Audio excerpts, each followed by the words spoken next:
दोस्तों, हमारी बॉडी को हेल्दी रखने के लिए हमारे आसपास का एटमॉस्फेयर भी हेल्दी होना बहुत जरूरी है। जैसे कि आप सब जानते हैं, अगर हमारे आसपास का माहौल दूषित होता है तो कई तरह की बीमारियां वहां पे बनती हैं, जो धीरे धीरे करके हमारे लिए जानलेवा साबित हो सकती है। ऐसे में हमारे सामने दो बड़ी परेशानियां खड़ी होती हैं, एक तो पॉल्यूशन और दूसरा कचरा। हम बात करें कचरे की तो ये हमारे एटमॉस्फेयर को पॉल्यूटेड करने में जरा भी समय नहीं लेता है। अगर बात करें अपने भारत की तो यहाँ से हर साल लगभग 6.2 करोड़ टन कचरा निकलता है और इस आंकड़े के हिसाब से हर दिन लगभग 1.7 लाख टन कचरा निकल रहा है। अब यही सवाल आता है, कितना सारा कचरा जाता कहाँ है? तो आप में से सभी का यही जवाब आएगा कि रिसाइकल होता होगा। जी बिल्कुल, रिसाइकल होता है, पर आखिर कौन करता है इसे रिसाइकल? शायद ये सवाल आज के समय में ऐसा सवाल बन चुका है जिसका जवाब हर कोई जानना चाहता है। लेकिन इसका जवाब जानने से पहले आप जरा ये भी जान लीजिए कि दुनिया भर में एक खबर बड़ी ही तेजी से वायरल हो रही है। वो खबर ये है कि काफी समय से चाइना पूरी दुनिया से निकलने वाले कचरे को लगातार खरीद रहा है। पर इस खबर के साथ दोस्तों एक और नई समस्या दुनिया के सामने आकर खड़ी हो गई है और वो है ट्रैश क्राइसिस। जी हाँ दोस्तों, इस ट्रैश क्राइसिस का मतलब है शायद अब आपके घर से निकलने वाला कचरा रिसाइकल नहीं होगा। पर ऐसा क्यों हो रहा है, ये जानने के लिए दोस्तों हमें आज से लगभग 15 साल पहले के सफर पर चलना होगा। अब दोस्तों, जिस तरह से आज कचरे के रिसाइकल को लेकर सवाल उठ रहे हैं, इसी तरह से उस समय भी यही सवाल उठ रहे थे जब कुछ पश्चिमी देशों ने रिसाइकलिंग के प्रोसेस को एक्सप्लेन किया था और रिसाइकल करना शुरू भी कर दिया था। वहाँ के लोग कचरे को अलग अलग डस्टबिन में डालने लगे और उन डस्टबिन पर मार्क भी कर दिया कि कौन सा कचरा लोगों को कौन से कलर के डस्टबिन में डालना होगा। हर गली मोहल्ले में अलग अलग कलर के डस्टबिन लगा दिए गए। साथ ही फ्रेंड्स, टीवी एड्स में भी दिखाया गया कि कचरे को रोड पर या किसी भी जगह फेंक देना बिल्कुल गलत बात है। अब इस तरह से डस्टबिन में कचरे को इकट्ठा किया जा रहा था, जिसके बाद उस कचरे को MRF यानी कि मटेरियल रिकवरी फैसिलिटी में ले जाकर इकट्ठा किया जाता था, जहां इस कचरे में से प्लास्टिक के सामान, बॉटल्स, टीन जैसी चीजों को अलग करते थे। उसके बाद इस कचरे को ढेर बनाकर एक हाइड्रोलिक मशीन में ले जाया जाता था, जहां यह मशीन कचरे के बड़े बड़े बॉक्स बना देती थी। जिसके बाद दोस्तों दुनिया में मौजूद सभी छोटी छोटी रिसाइकिल करने वाली कंपनियां इस कचरे को खरीद लेती थी। अब इस तरह से कचरे को रिसाइकिल करने का काम चल रहा था, लेकिन उस समय कचरे की इतनी वैल्यू नहीं थी। पर कचरे की वैल्यू तो तब हुई दोस्तों जब इस कचरे को रिसाइकिल करने के धंधे में चीन कूद पड़ा। जी हाँ, वो चाइना ही था और इसके बाद तो कचरे की कहानी ही पलट गई। चलिए जानते हैं किस तरह से चाइना ने इस धंधे में तरक्की करनी शुरू कर दी। लेकिन उससे पहले अगर आपने हमारी वीडियो को लाइक नहीं किया तो जल्दी से वीडियो को लाइक कर दीजिए और चैनल को सब्सक्राइब जरूर करें।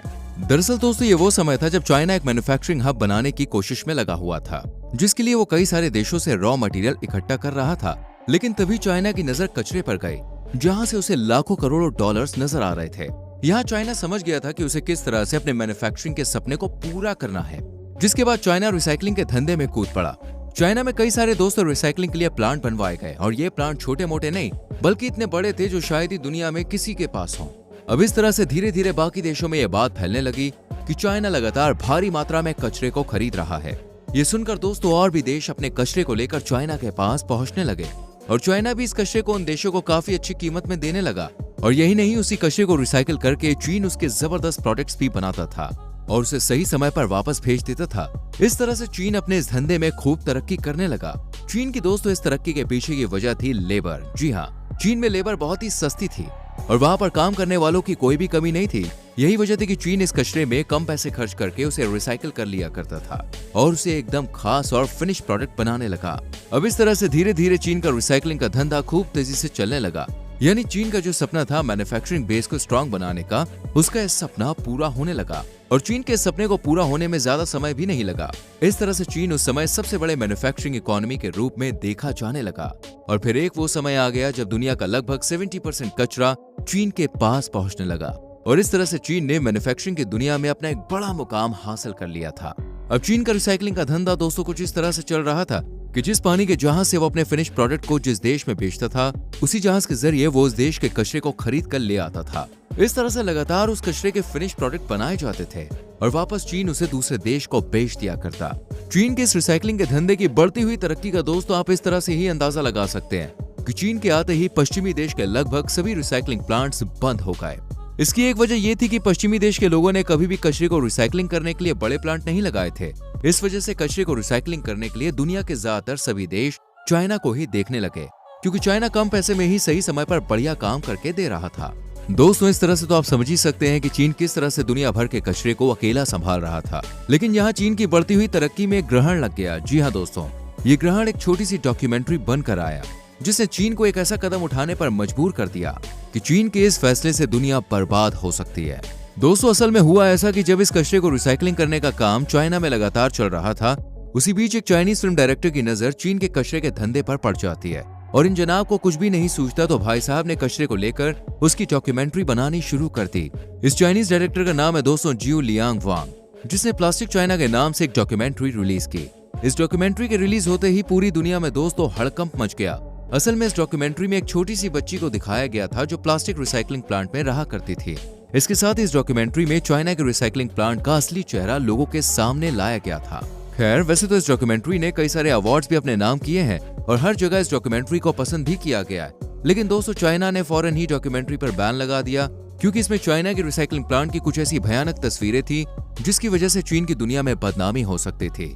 लेकिन शायद चीन को ये कदम पहले उठाना था, क्योंकि दोस्तों तब तक हर जगह पर प्लास्टिक चाइना डॉक्यूमेंट्री ने रिसाइकलिंग प्लांट का पूरा सच दुनिया तक पहुंचा दिया था और इस तरह से चाइना की इमेज खराब होने लगी। यानी कि जिस बदनामी से चीन बचने की कोशिश कर रहा था, अफसोस वो बच नहीं पाया उससे। अब दुनिया भर में आवाज उठने लगी दोस्तों, काफी विरोध होने लगा, जिसे देखते हुए चाइना के प्रधानमंत्री शी जिनपिंग ने रिसाइकलिंग के धंधे के लिए बड़े कदम उठाने का फैसला किया, जिसके बाद चाइना ने साल 2017 में WTO यानी कि वर्ल्ड ट्रेड ऑर्गेनाइजेशन में यह ऐलान किया कि अब वो पूरी दुनिया से आने वाले कुछ रिसाइकल प्रोडक्ट को रिसाइकल नहीं करने वाले हैं, जिनमें वुड, कॉटन, पेपर और प्लास्टिक जैसे प्रोडक्ट्स शामिल थे।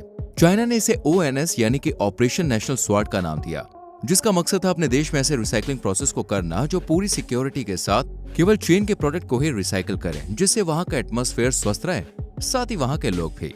आपको हम दोस्तों बता दें, अचानक से लिए गए इस फैसले ने बाकी देशों के तो भाइयों के होश ही उड़ा दिए, क्योंकि जिस कचरे को वो चाइना को लगभग $300 में बेचा करते थे, वहीं चाइना के इस फैसले के बाद उसकी कीमत घटकर लगभग $40 तक पहुंच गई थी। इस हिसाब से आप समझ ही सकते हैं कि क्यों पूरी दुनिया को चाइना के एक फैसले से इतना बड़ा झटका लगा। इसके साथ ही चाइना ने अब रिसाइकलिंग के लिए कुछ रूल्स भी बनाए हैं।